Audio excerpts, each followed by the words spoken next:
વિદ્યાર્થીના સહયોગથી નુક્કડ નાટક દ્વારા ટ્રાફિક અવેરનેસ કાર્યક્રમ હાથ ધરાયો।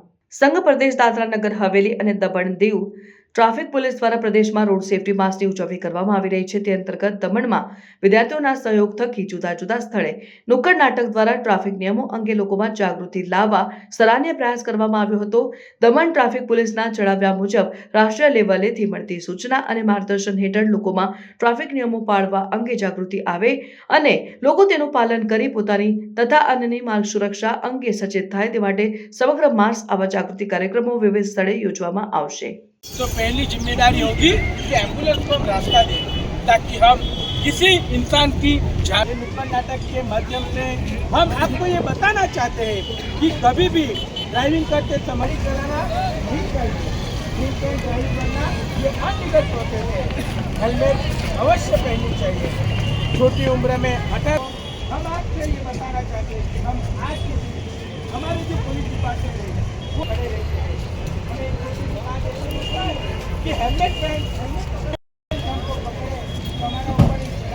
ये અત્યારે જો ભારત સરકાર તરફથી આજે રોડ સેફ્ટી વીકની ઉજવણી દમણ દાદરા નગર હવેલી અને દમણ દીવમાં આ રોડ સેફ્ટી વીક ઉજવણી કરવામાં આવે છે દર વર્ષની જેમ આ વર્ષે પણ આપણે રાખ્યું છે અને આમાં લોકોને જાગૃત કરવા માટે મતલબ ટ્રાફિક નિયમના પાલન કરવા માટે અને એમને આસાન ભાષામાં સમજી શકે એ રીતે આ સ્કૂલના વિદ્યાર્થીઓ મારફતે એક નુક્કડ નાટકનું આયોજન કરેલું છે અને એમના મારફતે એક સંદેશો આપવાની અમે કોશિશ કરી રહ્યા છે કે ટ્રાફિક નિયમનું પાલન થાય અને ટ્રિપલ રાઇડિંગ છે, નશો કરીને ગાડી ચલાવવી, આ બધી બાબતોને લોકોના ધ્યાનમાં આવે અને પોતાનું જીવન આવા એક્સિડન્ટથી બચે એ માટેનું એક આ આયોજન કરવામાં આવેલું છે અને એના મારફતે આ એક અમે મેસેજ દરેક આમ જનતાને પણ મળે એ માટે આ એક નાટકનું આયોજન કરેલું છે।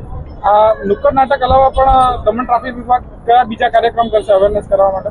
આ આખો મહિનો છે, આ રોડ સેફ્ટી વીક તરીકે આખો મહિનાની ઉજવણી છે। એમાં અલગ અલગ પ્રોગ્રામો અમે કરવાના છે અને એ પ્રમાણે અને અલગ અલગ જગ્યાએ પણ કરીશું આ જ પ્રમાણેના પ્રોગ્રામો અને જેટલી થાય એટલી લોકોને ટ્રાફિક નિયમનું પાલન કરે એની સમજ અમે ટ્રાફિક ડિપાર્ટમેન્ટ તરફથી આપીશું।